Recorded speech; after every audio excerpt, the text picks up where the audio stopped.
Good afternoon. My name is Megan Skepka, and today I am going to be presenting to you my behavioral research project. So before I dive into all of the juicy stuff, we should define what the targeted behavior is. So the applied definition that I came up with is this. The subject moves leg up and down for 3 or more consecutive seconds when in a seated position exceeding 5 minutes. So to show you what this behavior is, I have a video. So you'll notice in the video that the subject is bouncing their right leg up and down. Nothing too outlandish. Okay, so to show you what the behavior is not, so the measurement method that I decided to use for this behavioral research project is a variation of the frequency count, and it's called duration recording. This can be defined as the recording of the occasion of the behavior as well as the length of the behavior. So if you notice the red arrow, if you follow it, I put an example of what a sample duration recording sheet might look like for you, for a practitioner. And it's simple: student, subject, start time, stop time, total amount of minutes.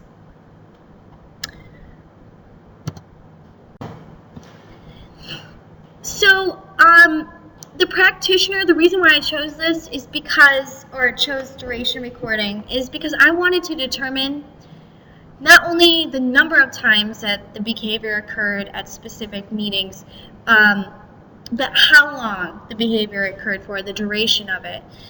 So the behavioral dimensions of this measurement method are: it measures the occurrence and length of the behavior in subject.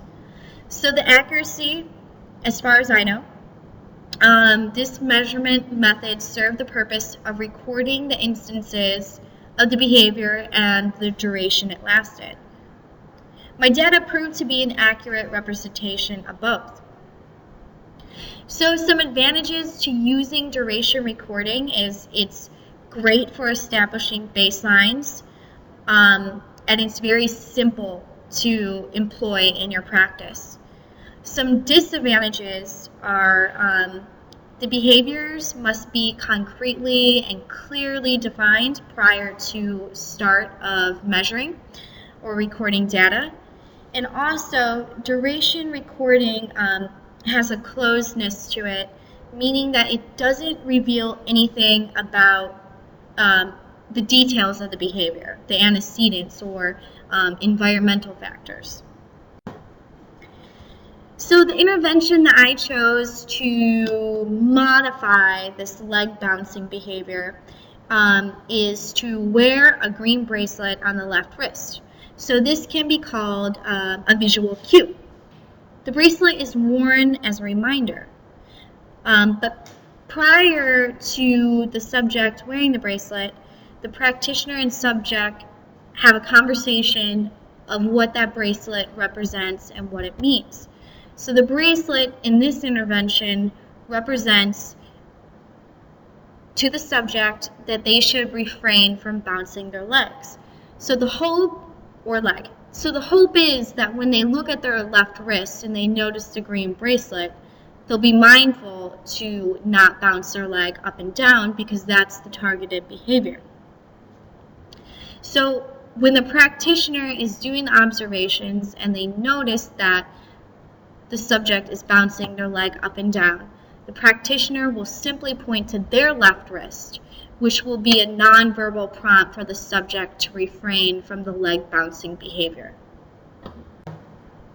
So some advantages to this intervention are it's able to be done anywhere, it's very inexpensive, it's repeatable, and it's very simplistic.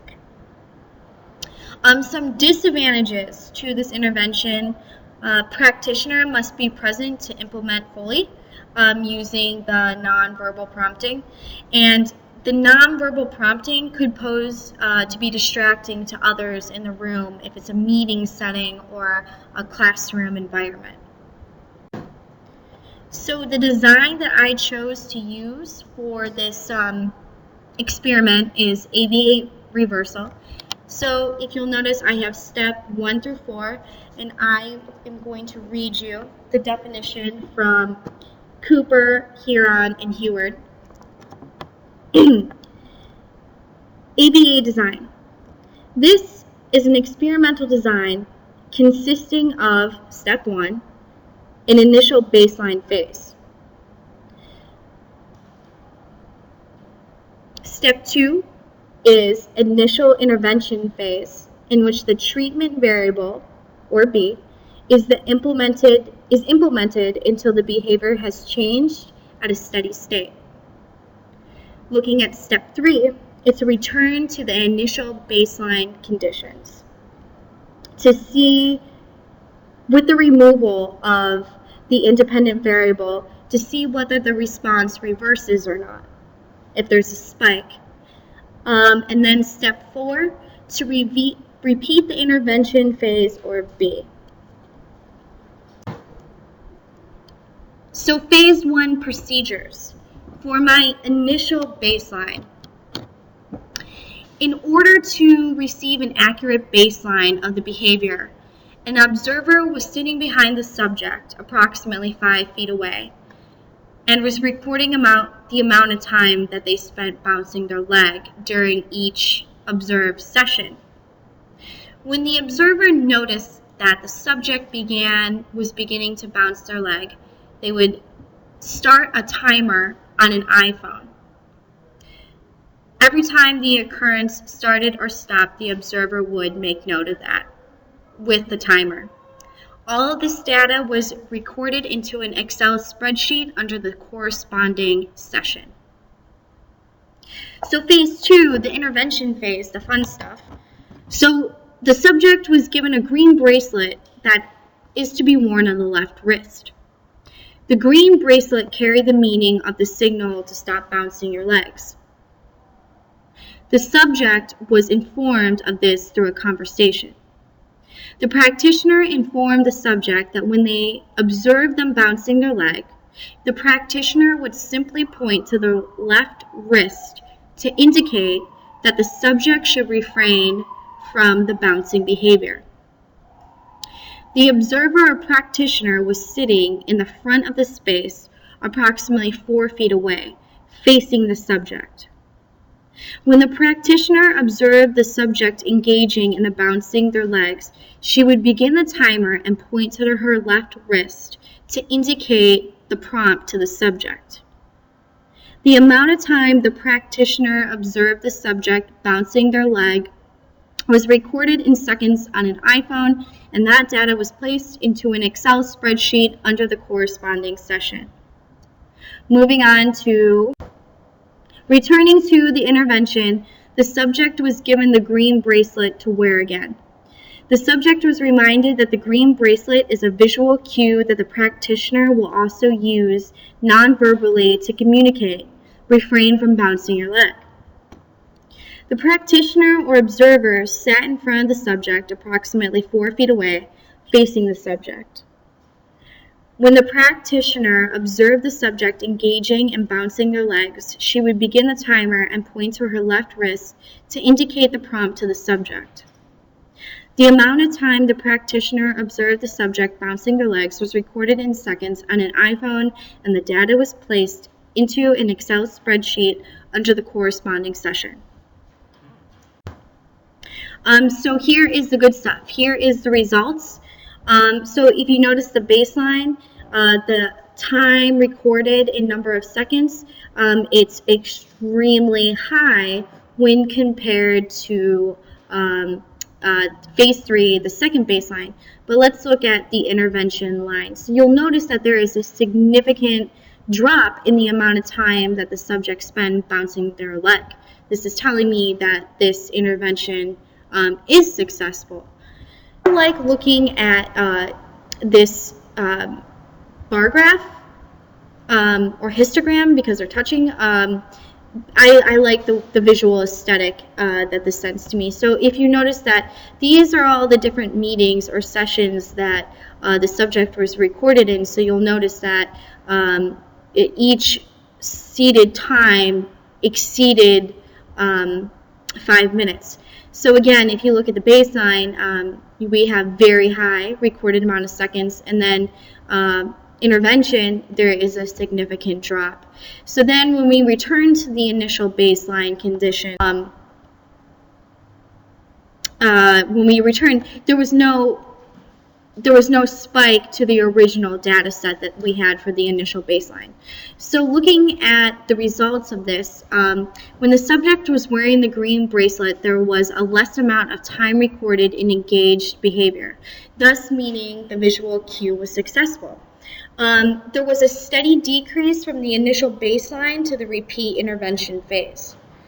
Another result, there was no information concerning the antecedent. Nothing was discovered. It was strictly measuring the behavior. So discussion concerning this experimental behavior experiment, which I found very fascinating and very educational for myself to deeply understand these processes that practitioners go through in finding meaningful interventions for themselves and for other practitioners. So I felt that this this intervention was successful in reducing the amount of time or duration of the behavior and observation. The behavior was never completely modified, though, during the intervention phase. And something that I would like to see moving forward is where the subject is able to self-monitor their own behavior outside of using the green bracelet.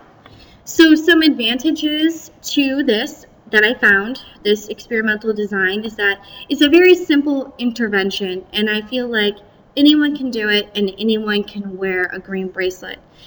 It's also easy to be replicated. It is precise and it is very brief.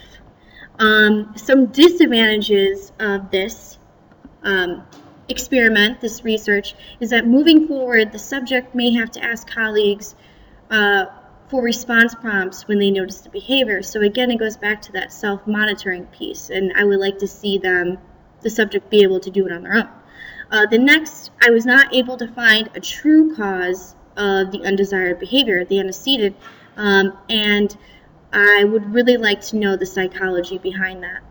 The next one is there was no immediate consequence for the behavior, and I wonder if there was some reinforcement, if this would have been different. Some disadvantages to this intervention too. It has to be delivered with consistency. So what I mean by that is the practitioner, when they notice the subject starting to bounce their leg, to record it, but I wonder the validity if maybe the practitioner or observer missed when a subject might have been bouncing their leg for a brief moment. Some limitations. What are the long-term effects of this behavioral intervention? How long will this last? I'm not sure. I would like to do more research to see if it is everlasting or long-lasting, or is this something that needs to be reevaluated from time to time? So a discussion question that I posed to you guys, my colleagues: what would be an appropriate reinforcement to give the subject when they receive and execute the visual demand cue? So I was thinking about this, and if I could do it over again, and if I wasn't using myself, I feel like it would be much different. I wonder if maybe using an NCR, some kind of reinforcement given before and then given after the desired behavior would have been more successful in completely eliminating the targeted behavior. But thank you so much for your time. You guys are great, and I hope that you have a really great weekend. We're excited.